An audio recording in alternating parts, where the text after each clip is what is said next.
오늘의 말씀은 열왕기상 22장 29절부터 40절까지 말씀입니다. 이스라엘의 왕과 유다의 여호사밧 왕이 길르앗 라못으로 올라가니라.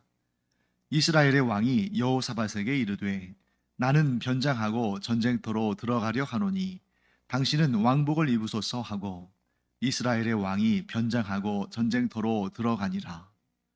아람 왕이 그의 병거의 지휘관 32명에게 명령하여 이르기를 너희는 작은 자나 큰 자와 더불어 싸우지 말고 오직 이스라엘 왕과 싸우라 한지라.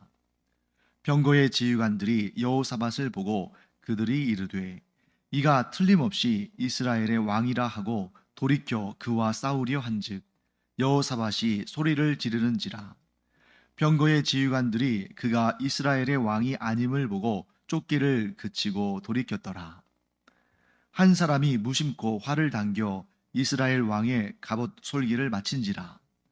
왕이 그 병거 모는 자에게 이르되 내가 부상하였으니 내 손을 돌려 내가 전쟁터에서 나가게 하라 하였으나 이 날에 전쟁이 맹렬하였으므로 왕이 병거 가운데에 붙들려 서서 아람 사람을 막다가 저녁에 이르러 죽었는데 상처에 피가 흘러 병거 바닥에 고였더라. 해가 질 녘에 진중에서 외치는 소리가 있어 이르되 각기 성읍으로 또는 각기 본향으로 가라 하더라. 왕이 이미 죽음에 그의 시체를 메어 사마리아에 이르러 왕을 사마리아에 장사하니라. 그 병거를 사마리아 못에서 씻음에 개들이 그의 피를 핥았으니 여호와께서 하신 말씀과 같이 되었더라. 거기는 창기들이 목욕하는 곳이었더라. 아합의 남은 행적과 그가 행한 모든 일과 그가 건축한 상하궁과 그가 건축한 모든 성읍은 이스라엘 왕 역대의 지략에 기록되지 아니하였느냐. 아합이 그의 조상들과 함께 잠에 그의 아들 아하시야가 대신하여 왕이 되니라. 자, 우리는 지금 이제 열왕기 상의 마지막 장 22장 말씀을 보고 있죠. 여러분 이렇게 기억하시면 좋겠네요. 북이스라엘의 모든 왕들이 다 열왕기 상에 등장하는 건 아닙니다. 왜냐하면 열왕기 상과 하가 있잖아요. 원래는 열왕기서는 그냥 한 권이었는데 나중에 둘로 나누게 됩니다. 자, 원래 한 권이었던 책이 왜 분권이 되냐면 그것은 후대에 어, 주전, 지금 주님께서 이 땅에 오시기 전 2세기 한 주전 150년 전으로 해가지고 이 알렉산드리아에 있던 이 프톨레마이오스 왕이라는 왕이 자기가 이 알렉산드리아에서 세계에서 가장 큰 도서관을 짓고 그 전 세계에서 그 귀한 서적들을 이렇게 모으는데 그 중에 그 중에 일환으로 히브리어로만 기록되어 있는 구약 성경을 그 당시에 세계의 공통어라고 할 수 있는 이 동양은 빼고 이 유럽, 아프리카 북부, 서아시아의 공통어라고 할 수 있는 헬라어로 번역하는 그러한 작업을 하죠. 그 일을 그렇게 해서 나온 성경을 우리가 뭐라고 합니까? 70인경이라고 하는 거죠. 즉 70인경은 헬라어로 번역된 구약 성경인 것입니다. 그때 이 헬라어로 번역하는데 정확히 말하면 70명이 아니라 72명인데 70명이라고 말한 거죠. 그들이 이제 성경을 나누어서 이렇게 번역을 하는데 특히 분량이 많은 책들은 반씩 나눈 겁니다. 그래서 사무엘서가 사무엘상하, 열왕기서가 열왕기상하, 역대기가 역대기상하 이렇게 나뉘는 거예요. 그런데 여러분들이 좀 알아두시면 좋을 것은 열왕기 상하에 걸쳐서 북이스라엘의 왕들, 남유다 왕들이 이렇게 번갈아 가면서 소개되는데 열왕기 상의 마지막, 열왕기 상의 끝, 열왕기 상의 마지막 부분을 장식하는 왕이 누굽니까? 북이스라엘의 아합 왕이다. 그리고 아합 왕에 대한 심판. 아합 왕은 어디에서 심판받냐면 길랏 라못이라는 곳에서 전쟁하다 죽어요. 그 사건으로 열왕기 상이 끝난다. 이렇게 여러분들이 기억하시면 좋겠습니다. 그리고 굳이 또 이제 다른 방법으로 나눈다면 선지자를 통해서 나눌 수 있죠. 엘리야 선지자의 무대가 되는 역사는 열왕기상, 엘리사 선지자, 엘리야의 뒤를 이어서 하나님의 선지자가 된 엘리사 선지자의 기록은 열왕기하, 이렇게 여러분들이 이해하시면 되겠습니다. 자, 그러면 이제 길랏 라못에서 전쟁이 일어나는데, 길랏 라못 전쟁은 북이스라엘과 아람 사이의 세 번째 전쟁입니다. 자, 그 얘기는 뭐냐면 앞에 이미 두 번의 전쟁이 있었다는 얘기예요. 앞서 두 번의 전쟁, 이스라엘과 북이스라엘과 아람 사이의 두 번에 걸친 전쟁은 어느 쪽이 이깁니까? 북이스라엘이. 압도적인 전력 차이에도 불구하고 북이스라엘이 승리하는 이유는 하나님께서 하나님 되심을 북이스라엘의 왕과 백성들에게 뿐만 아니라 그 주변에 있는 모든 나라들에게. 왜냐하면 두 번째 전쟁은 아람 단독이었습니다만 첫 번째 전쟁은 아람과 32나라의 연합군이었잖아요. 그래서 하나님의 하나님 되심을 이스라엘과 열방에 선포하시는 그러한 전쟁이었죠. 그래서 1차 전쟁과 2차 전쟁은 압도적인 전력 차이에도 불구하고 북이스라엘이 승리합니다. 자, 세 번째 전쟁은 길랏 라못을 회복하기 위한 전쟁이었는데 29절 말씀 보시면 이 전쟁에 지금 어떤 왕과 어떤 왕이 나갔습니까? 북이스라엘 왕인 아합과 남유다의 왕인 여호사밧이 출전을 합니다. 자, 그런데 여러분, 이 전쟁은 하나님을 경외하는 사람들의 입장에서 본다면 이해할 수 없는 전쟁이에요. 왜 이해할 수 없는 전쟁입니까? 하나님께서 분명히 선지자 미가야를 통해서 북이스라엘의 왕 아합이 이 전쟁에서 죽을 것을 예언케 하셨죠. 뭐라고 하셨냐면 이스라엘에 목자가 없으므로 양들이 흩어질 것이다. 이스라엘의 왕이 없으므로 그 백성들이 평안히 집으로 돌아갈 것이다. 자, 이런 예언이 나왔단 말이죠. 자, 그러면 하나님의 말씀이 선지자 미가야를 통해서 전달되었으면 이 전쟁 해야 됩니까? 하지 않아야 됩니까? 하지 않아야 되죠. 이 전쟁을 아예 시작하지 않았어야 됩니다. 그런데 시작을 했습니다. 자, 그렇게 자기 마음대로 할 거면 어떻게 해야 돼요? 처음부터 하나님의 말씀을 여쭙지 말아야 됐죠. 그런데 사실은 아합은 하나님의 말씀을 여쭐 생각은 없었어요. 여쭐 생각 없었습니다. 그냥 나가려고 했어요. 그런데 누구 때문에 하나님의 뜻을 여쭙습니까? 여호사밧 왕 때문에. 그런데 그것도 여호사밧 왕이 이렇게 중요한 전쟁을 하는데 하나님의 뜻을, 하나님의 결정을 우리가 받고 나가야 되는 거 아닙니까? 하고 말하니까 아합이 선지자 400명쯤을 모았습니다. 그런데 이 선지자들은 여호와 하나님의 선지자예요? 아니에요? 아니라는 것이죠. 물론 그들이 여호와 하나님의 이름으로 예언했습니다만 사실 그들은 여호와 하나님만 섬기는 자들이 아니라 여호와 하나님도 섬기고 바알도 섬기고 아사라도 섬기고 그런 다신론적인 선지자들이었습니다. 그래서 이 사람들은 언제든지 어떤 준비가 되어 있냐면 왕의 마음에 기쁜 말, 왕이 듣기에 좋은 말, 그런 말만 해주는 사람들이에요. 그래야 자신들이 먹고 사니까.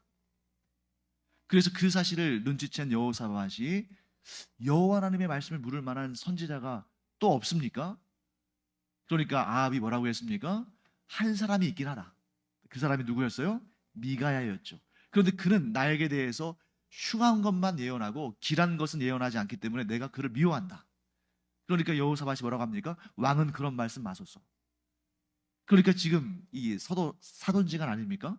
그래서 아합이 자기의 사돈인 여호사밧의 말을 무시할 수는 없으니까 미가야를 부르는데 미가야가 이 전쟁 하나님께서 기뻐하시는 전쟁 아니고 이 전쟁 하게 되면 이스라엘의 왕이 죽을 것이다. 분명히 말씀하셨는데 아합은 전쟁터로 나갑니다. 그런데 여기서 여러분 또 이상한 내용 있지 않아요? 아합은 그렇다 치지만 하나님의 사랑받는 사람, 하나님을 경외하는 왕 여호사밧도 지금 전쟁터에 나갔잖아요. 왜 그랬을까? 아마도 제 생각에는 여호사밧은 이 전쟁에 나가면서 찜찜했을 겁니다. 좀 찝찝했을 거예요. 그럼에도 불구하고 이 전쟁터에 나가는 것은 이 전쟁이 자신이 주관한 전쟁이 아니었기 때문이에요. 자, 이 예언을 들었을 때 만약에 이 전쟁을 여호사밧 왕이 주관하는 전쟁이었다면 아마 여호사밧 왕은 전쟁 안 했을 겁니다. 그런데 여기에서 여호사밧은 그냥 따라 나선 거죠. 왜? 아합과 여호사밧은 사돈지간이기 때문에 사돈이 무리해서 추진하는 것이 느껴지고 여호와 하나님께서 이 전쟁을 기뻐하지 않으신다는 것을 느끼지만 사돈지간에 그 이야기를 놓고 또 서로 싸우고 다투고 할 수는 없는 거잖아요. 그러니까 이제 좀 따라 나섭니다. 그리고 아마 이것도 있을 거예요. 두 번째 그 이유는 뭐냐면 선지자 미가야를 통해서 예언을 받을 때 선지자 미가야는 북이스라엘에 대해서만 예언했습니다. 북이스라엘의 왕인 아합이 죽고 북이스라엘 백성들이 평안히 집으로 돌아갈 것이다. 이 예언만 나왔지 남유다에 대한 내용과 남유다의 왕인 여호사밧에 관한 예언은 나와 있지 않아요. 그러니까 그는 살짝 좀 한 발 떨어져 있는, 그냥 뭐 좀 도울 일이 있으면 좀 도와주고 그러한 마음 자세로 그렇게 심각하게 생각하지 않고 나갔을 가능성이 어느 정도 있다. 가면서도 좀 찜찜했을 것이고 그러면서도 좀 한편으로는 그래 나는 원치 않지만 이 전쟁과 이 전쟁에 대한 예언은 나와 남유다 왕국에 대한 것이 아니니까 그래도 내가 이 사돈과의 이 신뢰 관계가 있는데 그와의 관계가 있는데 마냥 모른 척 할 수는 없고 그래도 한번 내가 뭐 도울 일이 있을지 한번 가야겠다 이런 마음이지 않았을까 그렇게 저는 유추합니다. 이 전쟁 해서는 안 되는 전쟁인데 결국 무리해서 추진하다가 결국 아합이 죽고 아람이 승리합니다. 이해가 잘 안 되잖아요. 하나님의 뜻을 알았는데 그 하나님의 뜻대로 하지 않는. 그런데 이러한 아이러니한 일이 이때에만 있는 게 아니에요. 성경 전체에서도 얼마든지 우리가 많이 이런 예들을 발견할 수 있고 심지어 우리 자신, 우리의 일상 속에서도 얼마든지 발견하지 않습니까? 자, 우리가 하나님의 뜻을 몰라서 하나님의 뜻대로 살지 않습니까? 물론 그런 부분도 있겠죠. 하지만 더 많은 부분에 있어서는 우리가 하나님의 뜻을 알면서도 하나님의 뜻대로 살지 않죠. 그래서 우리가 항상 예수님의 그 말씀 앞에서 항상 우리가 머리를 조아릴 수밖에 없잖아요. 특히 이 산상수훈의 말씀을 보세요. 뭐라고 말씀하십니까? 너의 원수조차도 사랑하라. 이렇게 말씀하시는데 우리가 그 말씀 모릅니까? 알잖아요. 아는데도 안 되는 거예요. 왜? 아합 안에 있는 이런 마음이 우리 안에도 있거든요. 내 생각을 하나님 생각보다 앞세우고 내 뜻을 하나님의 뜻보다 더 굳게 붙들고 내 고집이 하나님의 뜻보다 더 강한 그런 우리 자신을 보지 않습니까? 그래서 이런 것을 성경에서는 아주 간단하게 이렇게 표현합니다. 자, 이런 사람 어떤 사람이에요? 고집이 강한 이런 사람을 완악하다고 표현합니다. 그런데 이 완악한 자가 목이 뻣뻣한 자가 저 애굽왕 바로 북이스라엘의 아합 왕 이렇게 멀리 있고 오래전에 있는 그런 사람들만이 아니에요. 바로 우리 자신이 목이 뻣뻣하고 우리 자신이 완악한 사람들입니다. 왜요? 우리가 하나님의 뜻을 알면서도 그 말씀대로 따르지 않는 게 얼마나 많아요. 제가 봐도 그런데 하나님 보시기에 얼마나 많으시겠습니까? 여러분들 보시기에도 그런데 하나님 보시기에 얼마나 많겠어요. 지금 아합이 전쟁터에 나간 걸 보면서 우리는 뒤에서 이렇게 쑥덕거릴 수 있죠. 그러려면 차라리 하나님의 뜻을 묻지나 말지. 하나님의 뜻을 묻고 선지자 미가야를 통해서 하나님께서 분명히 말씀하셨는데 왜 죽으려고 거기를 가느냐. 그런데 우리 자신을 돌아보세요. 남을 탓하고 남을 흠잡을 일이 아니죠. 내가 이렇게 하나님의 말씀을 듣고 읽고 묵상하고 깨달아 알면서도 안 지키는 일이 얼마나 많은가. 그러니 여러분 우리가 역으로 이렇게 한번 생각해 보죠. 우리가 알고 있는 하나님의 말씀, 우리가 깨달은 하나님의 뜻만 지켜도 얼마나 그 인생이 복되고 하나님께서 기뻐하시고 그에게 상과 복을 차고 넘치게 주시겠는가. 그러니 여러분 우리가 누굴 탓하겠어요? 하나님은 이미 우리에게 큰 복과 은혜와 상과 칭찬을 넘치도록 주시려고 준비하고 계시는데 그걸 막고 있는 것은 다른 사람도 아니고 사탄도 아니고 마귀들도 아니고 내 자신인 것입니다. 어떻게 하면 복을 받을까? 너무 단순하잖아요. 하나님의 뜻을 아는 대로 지켜라. 어떻게 해야 하나님께 칭찬받고 상을 받습니까? 하나님의 말씀을 아는 대로 지켜라. 그래서 율법의 진심이라고 스스로 주장하는 바리새인들, 서기관들, 율법학자들, 그들이 와서 예수님을 시험하려고, 뭘 가지고 시험합니까? 율법을 가지고 예수님을 시험하려고 했어요. 왜? 자신들이 율법에 대해서 더 잘한다고 생각했으니까. 자신들이 율법에 대해서 더 잘 지킨다고 생각했으니까. 그래서 예수님께 뭐라고 질문합니까? 선생이요, 이 많은 율법을 당신이 압니까? 그러면 이 많은 율법들 가운데 가장 뛰어난, 가장 큰 율법은 뭡니까? 예수님 뭐라고 대답하십니까? 네가 다 알지 않느냐? 네가 아는 대로 행하라. 또 여쭤봅니다. 뭐라고 말씀하십니까? 주 너의 하나님을 사랑하고 내 이웃을 너의 몸과 같이 사랑해라. 사랑하는 성도 여러분, 우리가 이 두 계명, 가장 중요한 두 계명 모릅니까? 알잖아요. 아는데 안 지키는 게 문제인 거죠. 그러면서 하나님께는 자꾸 다른 데서 답을 달라고 해요. 하나님, 이 일이 왜 이렇게 안 풀립니까? 이 일이 왜 이렇게 힘듭니까? 왜 저는 이렇게 고단합니까? 왜 이렇게 상처를 많이 받습니까? 왜 이렇게 답이 안 나옵니까? 너무나 답은 분명해요. 하나님의 뜻을 알면 그 말씀대로 살아라. 거기에 답이 있는 거죠. 사랑하는 성도 여러분, 이것은 여러분들에게 주어지는 말씀이 아니라 저와 여러분 모두에게 주어지는 말씀입니다. 제가 만약에 이 말씀을 누군가에게 표적을 삼아서 전한다면 그것은 솔직하고 정직하지 못한 거예요. 왜? 자기 눈에 있는 들보는 보지 못하면서 다른 사람 눈에 있는 티끌을 빼겠다는 그런 사람이나 마찬가지거든요. 이 말씀은 우리 모두에 관한 말씀이에요. 우리가 하나님의 뜻을 아는 만큼만 살아도 하나님께 그 이상 더 칭찬받을 수는 없다. 우리가 하나님의 말씀을 아는 대로만큼만 실천해도 그 이상 더 큰 복과 상은 없다 하는 것을 꼭 기억하는 우리가 되기를 간절히 축원합니다. 그 다음에 본문의 말씀에 또 특이한 내용 하나 나오죠. 30절 말씀 보시면 이스라엘의 왕이 여호사밧에게 이르되 나는 변장하고 전쟁터로 들어가려 하노니 당신은 왕복을 입으소서 하고 이스라엘의 왕이 변장하고 전쟁터로 들어가니라. 자, 이 아합 왕이 여호사밧 왕에게 뭐라고 말합니까?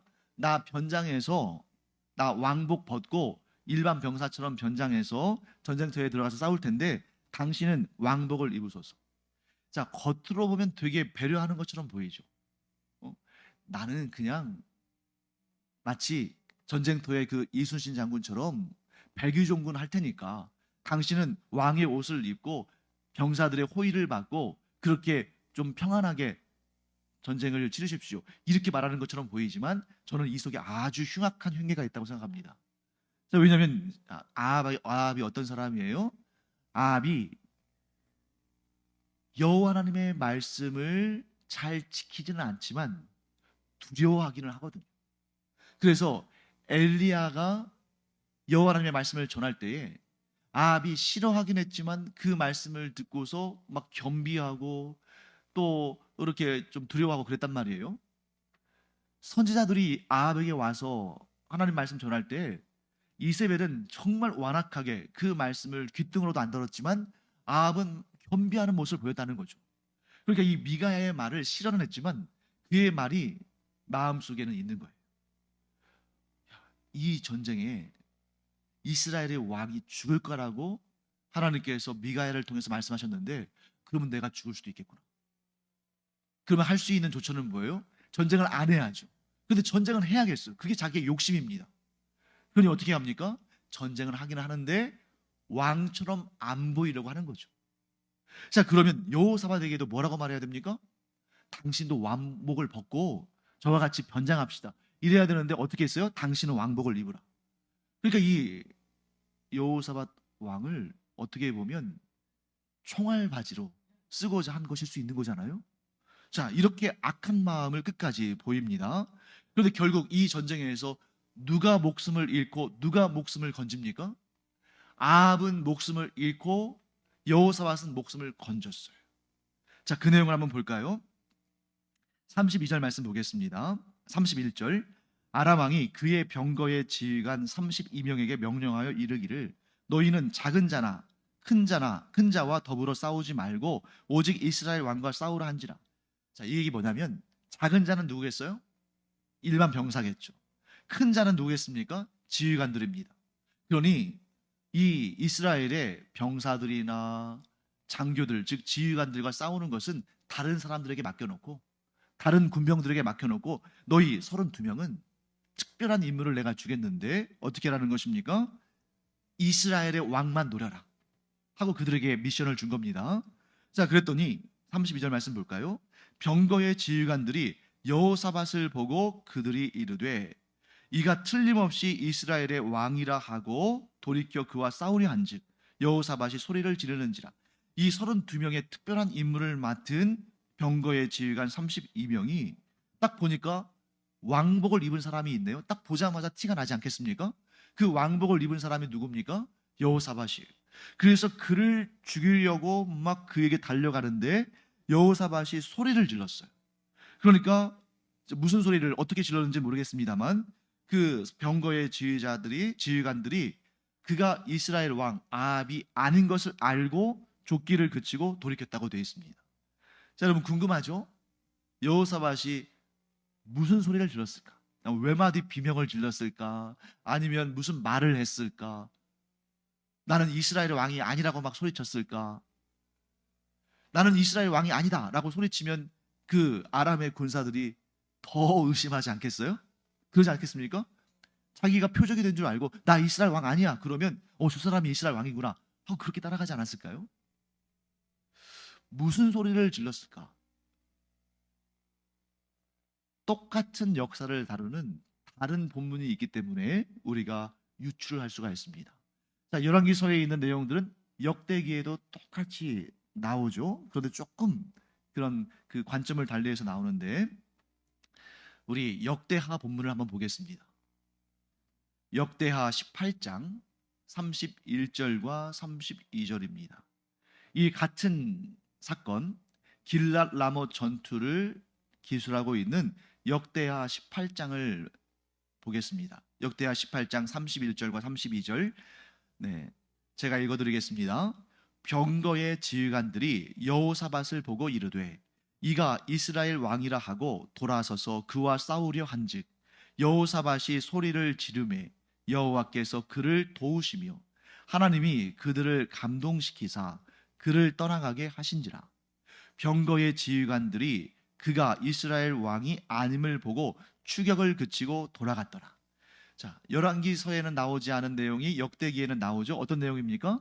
여호사밧이 소리를 지르매 여호와께서 그를 도우시며 하나님이 그들을 감동시키사, 즉 이 아람의 지휘관들을 감동시키셔서 그를, 즉 여호사밧을 떠나가게 하셨다.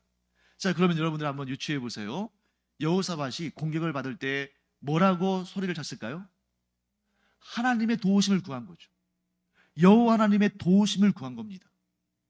그랬더니 하나님께서 그 소리를 들으시고 여호사밧을 도우시고 여호사밧을 쫓는 사람들의 마음을 감동시키셔서 여호사밧을 쫓아가지 못하게 하신 거죠. 자, 여기에서 결론을 내리겠습니다. 이 길랏 라못 전투에 간 것은 잘못입니까? 잘못이 아닙니까? 잘못이에요. 아합도 잘못한 것이고 그를 따라간 여호사밧도 잘못한 것입니다. 그런데 똑같이 잘못했는데 결과는 달랐어요. 아합은 죽고 여호사밧은 구원을 얻었습니다. 어떤 차이일까요? 비록 한두 번의 실수는 있어요. 하나님의 말씀을 알고도 실천하지 않는 그런 한두 번의 실수는 있을 수 있습니다. 그럼에도 불구하고 그의 삶이 전반적으로 하나님을 향하고 하나님을 경외하고 하나님의 말씀을 그래도 지키려고 애를 쓴다면 100%는 하지 못하지만 그래도 내 삶에서 최대한 내가 하나님의 뜻대로 하나님의 말씀대로 경건하게 살려고 노력하면 노력할수록 이런 결정적인 순간에 하나님의 은혜를 얻는다는 것입니다. 아합은 그의 삶이 무엇으로 다 채워져 있습니까? 우상으로 채워져 있잖아요. 하나님을 경외하지 않는 우상 숭배로 채워져 있으니까 이 결정적인 순간에 하나님의 심판을 받았습니다. 그런데 여호사밧도 문제는 있지 않습니까? 어떻게 우상을 섬기는 아합과 사돈지간이 될 수 있을까? 어떻게 그와 교제하면서 그가 하나님 말씀을 어기고 출전하는 전쟁에 동참할 수 있을까? 분명히 이거는 과오고 실수고 죄입니다. 그럼에도 불구하고 그 결정적인 순간에 여호사밧이 하나님을 부르며 하나님을 의지했을 때에 하나님께서 그를 구원하셨다. 사랑하는 성도 여러분, 이 말씀이 우리에게 복음이 되기를 간절히 축원합니다. 우리가 완벽할 수 없잖아요. 우리도 사람이고 내 성격도 있고 내 기질도 있고 나에게 문제도 있습니다. 그래서 내가 하나님의 말씀을 알면서도 지키지 못하고 하나님의 뜻을 알면서도 내 자신을 조절하지 못하는 그런 부분들이 있지만, 그럼에도 불구하고 내가 여전히 하나님만 섬기고 우상을 섬기지 아니하고, 그리고 내가 내 삶에서 최대한 하나님의 뜻을 지켜 행하기 위해서 애를 쓴다면, 이런 결정적인 상황 가운데서 하나님은 우리에게 구원의 손길을 펼치실 줄 믿습니다. 이게 믿는 사람, 하나님을 섬기는 사람, 하나님만 섬기는 사람, 그래도 하나님의 말씀을 사모하고 그 말씀대로 살려고 애쓰고 노력하는 사람에게 주어지는 하나님의 은혜다 하는 것을 꼭 기억하는 우리가 되기를 간절히 축원합니다. 그런데 여기에서 한 걸음 더 나가기를 예수님은 원하시잖아요. 예수님께서 원수를 사랑하라는 그 너무나 어려운 미션을 주실 때에는 우리가 그렇게 잘 못한다는 거 아시는 거죠. 그러니 우리가 조금씩 날마다 내 자신의 그런 어떤 쓴뿌리들, 나 자신의 어떤 연약함, 나 자신의 그 알면서도 잘 하지 못하는 그런 부족한 것들, 곧 내 자신의 십자가를 지고 예수님을 따른다면, 날마다 자기의 연약함을 지고 나의 앞서 가시는 예수님을 쫓아간다면, 예수님이 말씀하시는 그 뜻을 이룰 날이 분명히 올 것이다. 지금 당장은 힘들더라도 분명히 예수님의 뜻대로 내 삶이 변화되어지는, 더욱 성숙해지는 그런 날이 반드시 올 것이다. 그런 소망을 가지고 날마다 자기의 십자가를 지고 예수님을 따르는 그런 우리가 되기를 간절히 축원합니다. 기도하겠습니다. 하나님, 저희가 연약한 자들임을 고백합니다. 여호사밧이 하나님의 뜻을 알면서도 아합의 곁에서 그와 함께 했던 것을 봅니다. 분명히 죄고 분명히 과실입니다만, 그럼에도 불구하고 하나님의 뜻을 따르기를 원하며 힘들지만 한 걸음 한 걸음 나아가던 그 여호사밧을, 그 결정적인 상황에서 그가 여호와 하나님께 부르짖으며 도우심을 구할 때에 하나님께서 그를 구원하심을 보게 됩니다. 하나님, 저희도 완전하진 않지만, 아직 온전히 성숙하지는 못했지만, 날마다 자기의 십자가, 그 자신의 연약함과 자신의 그 부족함과 한계를 짊어지고 예수님을 따라 나갈 때에 저희들이 하나님 보시기에 복되고 기쁘시고 아름다운 자들로 성장해 나가도록 은혜 도와여 주시옵소서. 감사드리며 예수님의 이름으로 축복하며 기도합니다. 아멘.